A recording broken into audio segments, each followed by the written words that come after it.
Now, you can see on the satellite imagery, the eye not as well defined as it was last night because it is weakened, and we've seen the wind speeds drop off by about 35 miles per hour from where it was last night in the Caribbean, where we had the wind speeds up to 145 miles per hour. Now they're sitting at 105. They've dropped off by 40 miles per hour. It's still moving to the northwest at 17, so it's moving fast. The reason why it is weakened is because the center is over land. Once that moves back out into the open waters of the Gulf and it feeds in with that warm water, we're going to see Delta re-strengthen. It could re-strengthen back up to a Category 4 by late tomorrow night, with wind speeds getting back up to 130 miles per hour.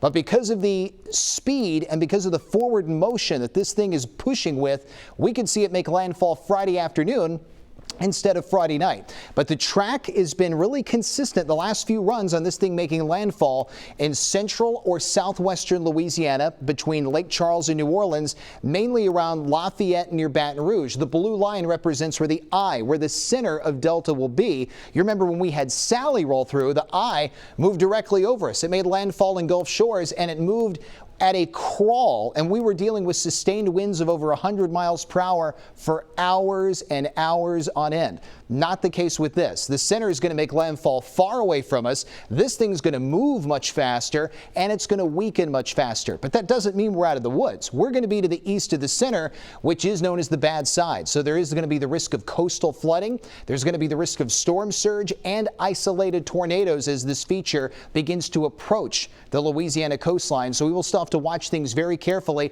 especially if you live in the coastal regions. Here's where we're going to be for the next few hours. Humid, muggy, sun and clouds, temperatures near 80 degrees by the time we get to 10 o'clock. And then this afternoon, when you pick the kids up from school, very warm day for October. Highs will be flirting with 90, but little to no rain is going to be expected. Now we'll talk